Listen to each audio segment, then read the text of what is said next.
Pero bien, les habíamos adelantado, Mario, acerca del tema que hoy estaremos tratando y que queremos saber qué pasa con el presupuesto de la nación. Están pidiendo 70.000 millones de quetzales. Hoy tenemos un presupuesto menor. ¿Es necesario que lo amplíen o están excediéndose los encargados del Ejecutivo en esta petición? Y aparte de todo, no hay un plan B. Así es, nos acompaña acá en el estudio Mario García Lara, él es directivo de la Alianza Técnica de Apoyo al Legislativo ATAL. Muy buenos días. Muy buenos días.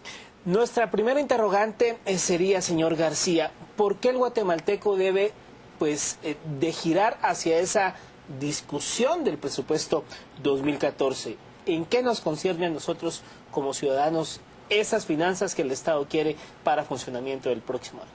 Pues el presupuesto del Estado es como, digamos, un plan de vuelo. El Estado le provee a la ciudadanía bienes, servicios, educación, infraestructura, seguridad, o al menos ese es el mandato que tiene el Estado y para eso existe.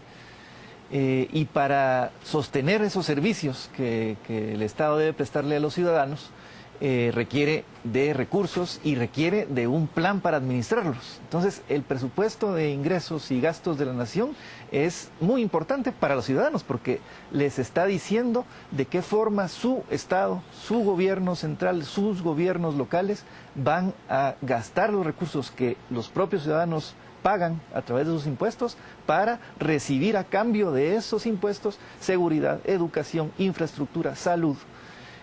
Por eso, aunque digamos parece algo muy lejano y parece como un asunto de química sofisticada, el tema del presupuesto, es algo que toca directamente a los ciudadanos, toca su seguridad, toca su educación, toca su futuro. Y por eso creo yo que sí es importante que la ciudadanía esté muy concernida, muy involucrada en el proceso presupuestario que se da todos los años. Y es que por eso es que les hemos invitado a participar ustedes en las redes sociales para preguntarles en qué les afecta directamente que se apruebe un presupuesto del país. ¿Qué pasa si el presupuesto no se aprueba? Entonces el 30 de noviembre no queda más que el siguiente periodo tendrían que actuar las autoridades con el mismo presupuesto de este 2013. Sin embargo, vamos a hacer esta comparación, aunque vamos a hablar claro de la recaudación, que es uno de los temas que más preocupa. El presidente Otto Pérez Molina dijo que así como incrementaba el gasto de la canasta básica y la gente necesitaba no gastar lo que gastó el año pasado, sino un poco más, el gobierno guatemalteco necesitaba hacer lo mismo. Pero la ironía está en que así como aumentan, no es que cada año aumenten nuestro salario mínimo, que supera por poco los 2.000 quetzales, 2.500 quetzales, y la canasta básica está en 5.000 quetzales. No hay comparación. Pero él dice que eso es lo que pasó con el presupuesto y que fue bien evaluado. Ahora, María Castro, del Ministerio de Finanzas, dice que no hay un plan B, porque eso es lo que se necesita sí o sí. De hecho, nosotros ayer usábamos ese juego de palabras sí o sí. Es lo que se necesita. ¿Qué opina usted? Miren, en el análisis que hicimos nosotros en la Alianza Técnica de Apoyo Legislativo, encontramos que si uno se fija en los porcentajes de crecimiento que el presupuesto de 2014 propuesto tiene respecto al presupuesto aprobado 2013, tienen razón las autoridades, o sea, son crecimientos muy razonables y técnicamente bien sustentados en el crecimiento de la economía y en el crecimiento de los precios, digamos. El problema está en que la base de comparación es el presupuesto 2013, que ese sí estuvo absoluta y claramente sobrevaluado. Entonces, aunque los porcentajes de crecimiento estén bien fundamentados, resulta que la base, que es el presupuesto 2013, está súper inflada. Entonces sí hay un problema, digamos. Es cierto, el presupuesto debe aumentar año con año por razones de que la economía misma crece, la población crece y necesita más servicios del Estado, más seguridad, más salud, más educación, más infraestructura, pero debe ser razonable. Y el pecado original, por así decirlo, está en el presupuesto de 2013 que estuvo sobrevaluado. ¿Por qué me pareciera que pese a las experiencias, sobre todo de este año, el Ejecutivo le sigue apostando a la recaudación de tributos para financiar ese presupuesto? Bueno, la recaudación de tributos debe ser la principal fuente de financiamiento del presupuesto del gobierno. La deuda, que es el complemento, debe ser, digamos, marginal. Lo que no alcance por alguna razón con los ingresos directos, digamos, los ingresos tributarios, se compensa vía préstamos. El asunto es que como el gobierno arrancó con una reforma tributaria en la que esperaba resultados muy positivos y de forma muy optimista. Entonces se ha, digamos, adherido a esa esperanza que en la práctica no se ha dado. Y el presupuesto de 2013, que es el que yo les decía que está sobreestimado, esperaba que los ingresos tributarios subieran más de 17% respecto del año 2012. En la práctica están subiendo y van a subir no más de 8,5%, o sea, la mitad. Optimista. Demasiado optimista. Y para el año siguiente, o sea, para el presupuesto 2014, siguen arrastrando ese optimismo. Entonces lo que resulta es que hay un presupuesto con un déficit fiscal, es decir, la diferencia entre los ingresos y los gastos, que es demasiado elevado y que alimenta esa necesidad, esa dependencia, esa adicción que tiene el Estado hacia la deuda pública. Claro, y que ahora le está siendo tan criticado porque en su momento pues la vicepresidenta Roxana Valdetti era de las más férreas batalladoras para decir no más deuda pública. Bueno, ahora, lo que está pasando con las aduanas, esta intervención, algunos dicen que fue el as bajo la manga que el gobierno tuvo que sacarse, no que estuviera preparada, tuvo que sacarse para tratar de mejorar la recaudación de ciertos impuestos, y algunos dicen que efectivamente pudieron avanzar y que ahora son 2 millones de quetzales diarios los que mejoró esa recaudación. ¿Qué fue lo que pasó allí? ¿Qué era lo que no estaban tomando en cuenta para que se les pasaran por alto esos 200 millones de quetzales? Mire, yo creo que todavía es como muy reciente el proceso de intervención o de ayuda, digamos, militar en las aduanas. Claro. Pero sí está muy claro que la reforma tributaria que se aprobó el año pasado tuvo un efecto positivo en la recaudación de impuestos sobre la renta. Tuvieron bastante resultado, no tanto como el gobierno pensaba que iba a tener, pero visto objetivamente sí han tenido un aumento en la recaudación de impuestos sobre la renta. Sin embargo, ese aumento en la recaudación se estaba, digamos, menoscabando por algo que estaba pasando en las aduanas, porque el impuesto sobre el IVA sobre importaciones y los aranceles estaban cayendo este año muy drástica y sospechosamente. Entonces creo que sí fue necesaria y oportuna, más vale tarde que nunca, esta ayuda, digamos, para mejorar la recaudación en aduanas.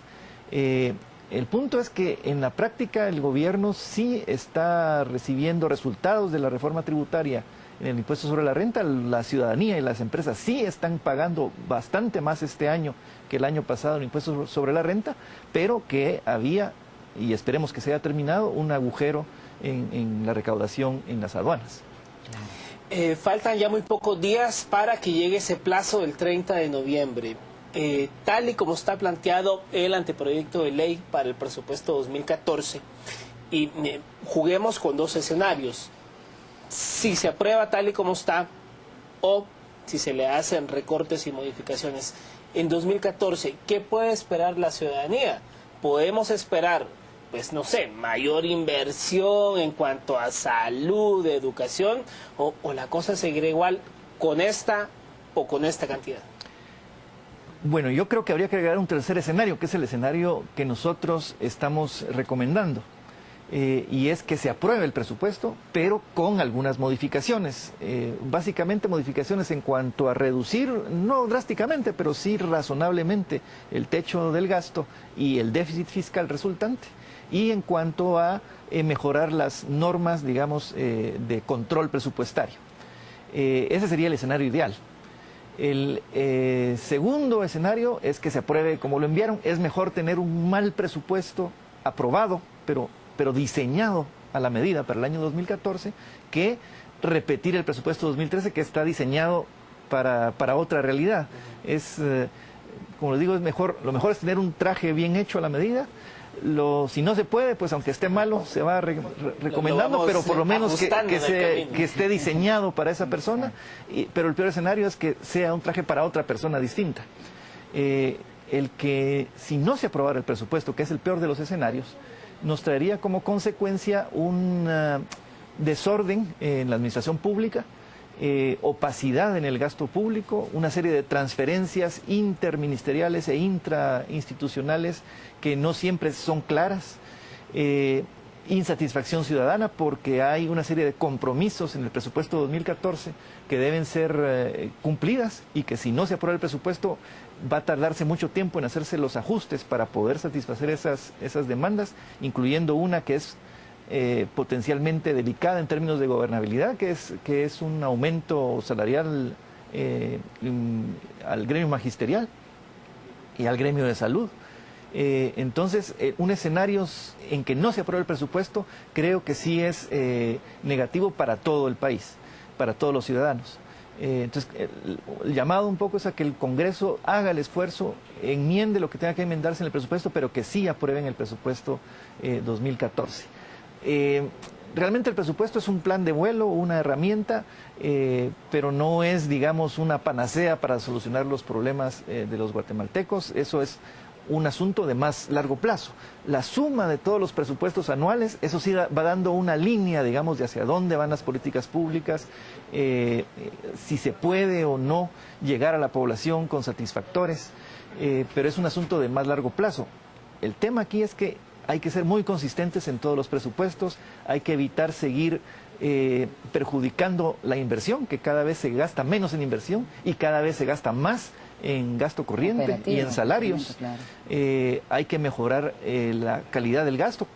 Cada vez se gasta menos en los ministerios y se gasta más en los consejos de desarrollo y en las municipalidades que no tienen control ni línea de política pública estatal. Esos son los temas claves, digamos, que hay que ir corrigiendo desde ya.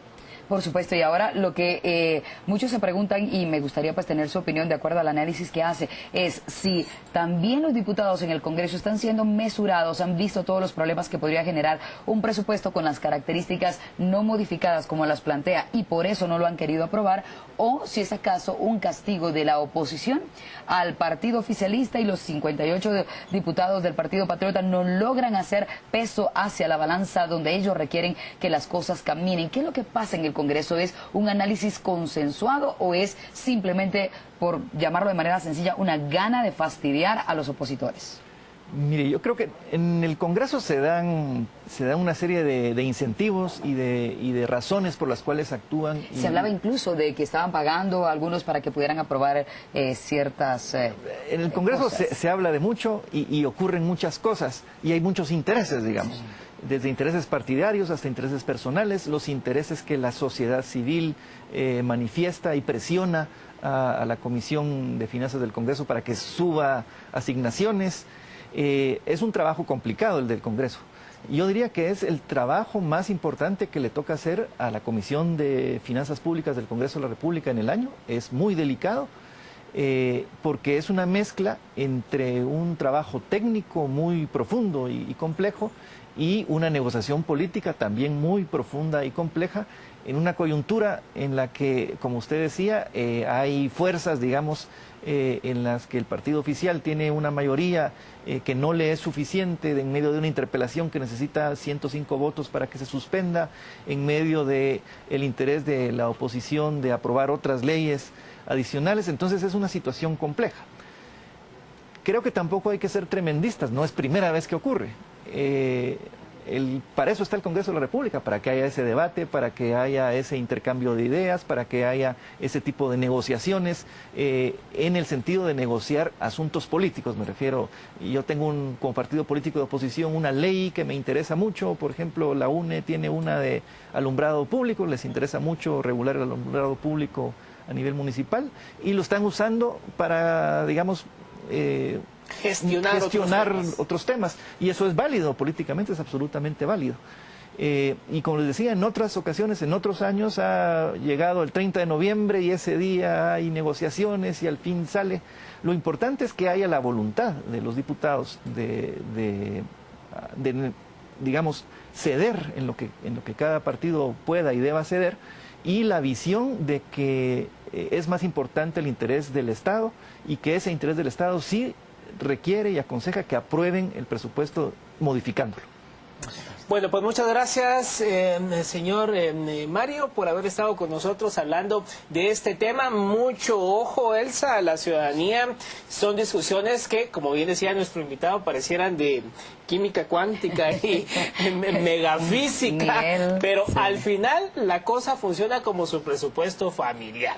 Lo que usted percibe como ingresos en su hogar lo debe de administrar bien y no gastar más de lo que le ingresa. Claro, y en este caso hay un gasto desmedido y hay deudas además que están dejando al Estado pues muy mal parado, porque cuando quieran nuevamente tener contratistas para la infraestructura del país dirán, ellos no pagan, ya lo vimos, ya lo vimos. Así que bueno, es para que lo analicemos. Gracias por sus comentarios en las redes sociales y gracias, señor Mario García Lara, por este análisis tan interesante. Es momento de la información deportiva. Portugal avanza con paso firme también para Brasil 2014. Entre otros temas, se los presentamos a continuación.